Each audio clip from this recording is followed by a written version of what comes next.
இன்றைக்கி யதார்த்தமாக ரொம்ப நாள் கழித்து ஃப்ரெண்டு வீட்டுக்கு வந்தேங்க. வந்து பார்த்தா செம்ம சர்ப்ரைஸிங்கு. அதாங்க இந்த ரிமோட் கண்ட்ரோல் ட்ரோனு. பார்த்தோன்னே செம்ம சர்ப்ரைஸாக இருந்துச்சு. அதை பார்த்தோன்னே எப்படா கையில் வாங்கி ஓட்டுவோன்னு இருந்துச்சு.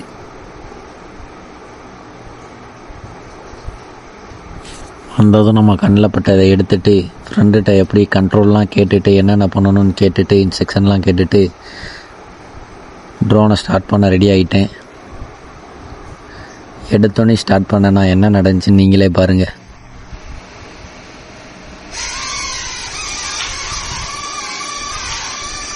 ஆமாங்க, எனக்கு சுத்தமாக கண்ட்ரோலே வரல. அதை பார்த்த ஃப்ரெண்டு சரி வா வெளியே போய் ட்ரை பண்ணலாம் அப்படின்னு சொல்லிட்டு அவன் ட்ரையல் காமிச்சான். அவன் ரொம்பவே சூப்பராக ஓட்டினான். ஏன்னா அவன் ஃபஸ்ட்டு இருந்தே அவன்கிட்ட இருக்குது. ஆக்சுவலாக இது அவனுக்கே வரல, அவனோட அக்கா பசங்களுக்கு வந்த கிஃப்ட் இது.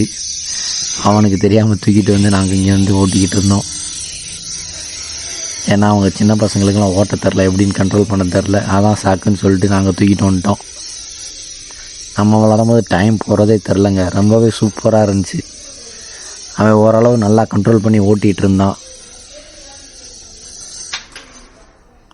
அதே மாதிரி இது பிளாஸ்டிக்லாம் இல்லைங்க. எத்தனை தடவை கீழே விழுந்தாலும் ஒன்றும் ஆகலாம். அவன் போட்டு ஃபுட்பால் விளாண்டுட்டு இருந்தான்.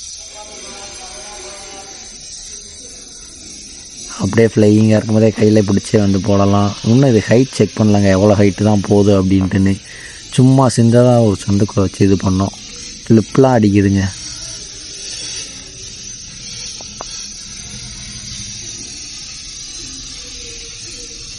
அதுக்கப்புறம் ஃப்ரெண்டை பார்த்து ஓரளவு புரிஞ்சுக்கிட்டாச்சு. அதுக்கப்புறம் நான் ட்ரை பண்ணி பார்க்குறேன்னு வாங்கி மறுபடியும் நான் ட்ரை பண்ணி பார்த்தேன் வெளியே. ஓரளவு நம்மளை மாதிரி பசங்கள்லாம் ஓரளவு ஈஸியாகவே கண்ட்ரோல் எடுத்துக்கிற முடியும். சின்ன வயசில் கேம்லாம் விளாண்டுருக்கவங்களுக்குலாம் ரொம்ப ஈஸியாகவே கண்ட்ரோல் வரும். ஸ்டார்ட் பண்ணி பறக்க விடலாம்.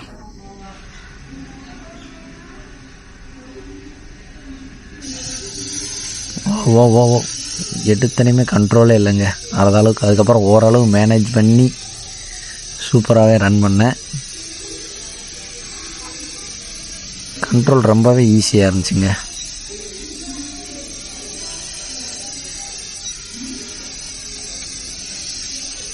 எல்லா டைரெக்ஷனும் நம்மளால் பண்ணிக்கிற முடியும். ஃபைனலாக ஓட்டி முடிச்சுட்டு வந்தாச்சு. ரொம்பவே சூப்பரான ப்ராடக்ட். ஆக்சுவலாக இது வந்து இங்கே வாங்கலை, அவங்க மாமா வந்து துபாயில் வாங்கிட்டு வந்தார். அதனால தான் நாங்கள் யூஸ் பண்ணிகிட்ருக்கோம். ஆக்சுவலாக அது இங்கேயும் கிடைக்கிது. செக் பண்ணி பார்த்ததில் அமேசானில் கிடைக்கிது, அவைலபிளாக இருந்துச்சு. 2500 தான் போட்டிருந்துச்சு. ரொம்பவே ஒர்த்தான ப்ராடக்ட்டு. ரொம்ப சின்ன பசங்களுக்கெல்லாம் வாங்கி கொடுத்தா ஓட்ட தெரியாது. ஓரளவுக்கு பெரிய பசங்களுக்கு வந்து நல்லாவே கிஃப்ட் பண்ணலாம். ரொம்பவே சூப்பரான ஒரு ப்ராடக்ட். லைட்டிங் எல்லாமே வச்சு எல்லா கண்ட்ரோலுமே ஜாய்ஸ்டிக்லேயே வந்துருச்சு. இது கூடவே 2 பேட்டரியும் வரும். பேட்ரி இன்னும் சார்ஜிங் டெஸ்ட் பண்ணி பார்க்கல எவ்வளோ நேரம் நிற்கிதுன்னு. கிட்டத்தட்ட நாங்களே ஒரு 1 hour கிட்ட ப்ளே பண்ணி விளாண்டுட்டு இருந்தோம். அப்போவே சார்ஜ் குறையாமல் தான் இருந்துச்சு. சி டைப் சார்ஜிங் தான். சூப்பராகவே இருந்துச்சு. ஃபைனலாக உங்களுக்கு இந்த ப்ராடக்ட் வேணும்னா கமெண்டில் சொல்லுங்கள். லிங்க் கீழே டிஸ்கிரிப்ஷனில் இருக்குது. வேணும்னா பை பண்ணி என்ஜாய் பண்ணி ஃபன் பண்ணுங்கள். ரொம்பவே ஒர்த்தான ப்ராடக்ட். Bye bye. நெக்ஸ்ட் வீடியோவில் பார்க்கலாம்.